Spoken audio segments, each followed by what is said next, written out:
So you've talked a lot about the importance of implementation as you've grown your business. How do you approach the system side of the business? Is this Leslie figures out what she wants the process to be, and then everybody takes that and runs with it?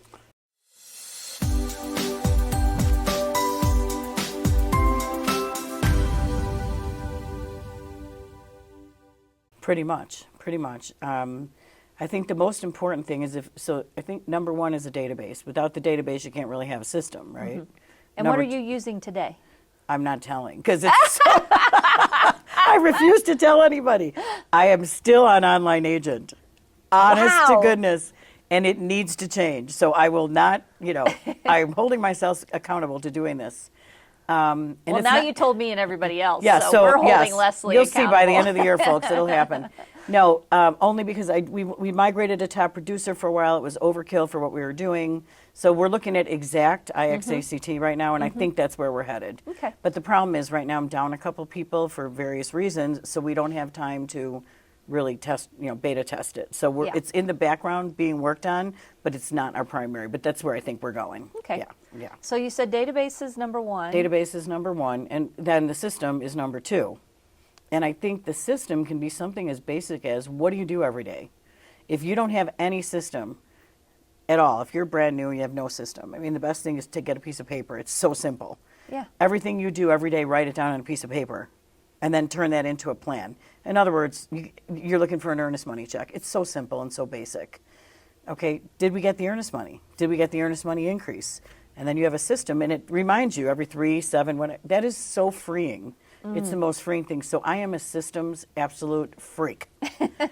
Absolute systems freak now. I couldn't function. And now my life is in system too, in terms of paying bills. And, it's so great. I mean, you just do it, and then you have to think about it again. And we talk about anything that you do repetitively needs a system. 100%.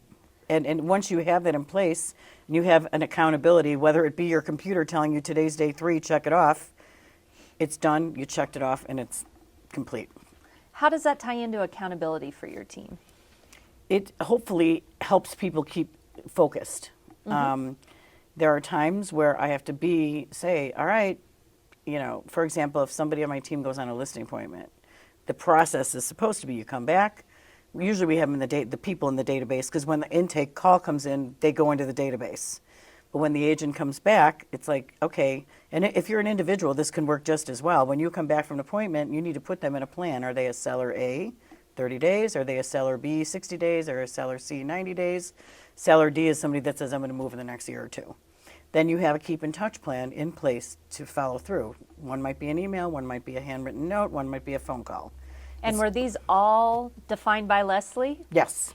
And does your team have any ability to approach you and say, I think this isn't working anymore, we need to add this? Absolutely. Great. Absolutely. And a lot of times they have way better ideas than I do, to be truthful. They really do.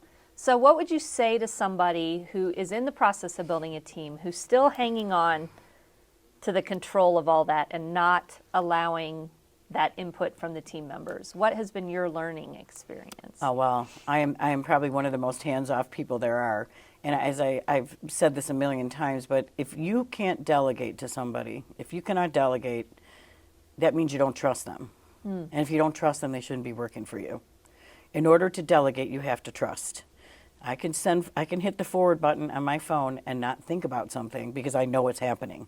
I don't have to say, did you do it? Because I know 100% know it's done every time. Yeah, is there a slip up? Maybe not 1 out of 100 times. Yeah, but 99% of the time it's taken care of. So let's talk about when you discover somebody who's falling down. You're delegating and things aren't happening. To be truthful, I really don't have that problem. I mean, if that were to be the case, I guess I could back up and say, yeah, I had somebody working for me for 14 years that was following the plan great, and then ended up having some personal issues.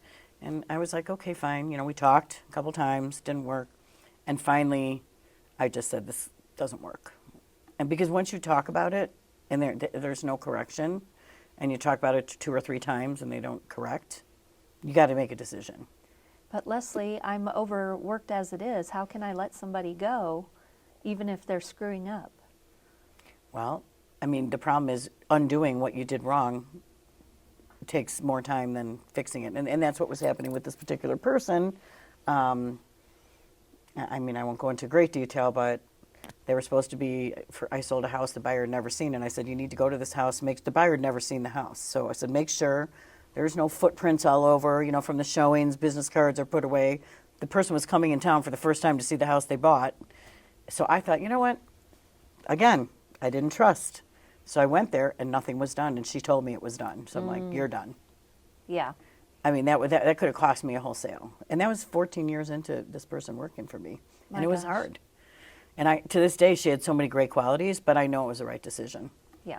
So, I have no problem doing that, if that's what needs to happen. Let's shift to, we're going to get into your marketing because you do a ton of marketing.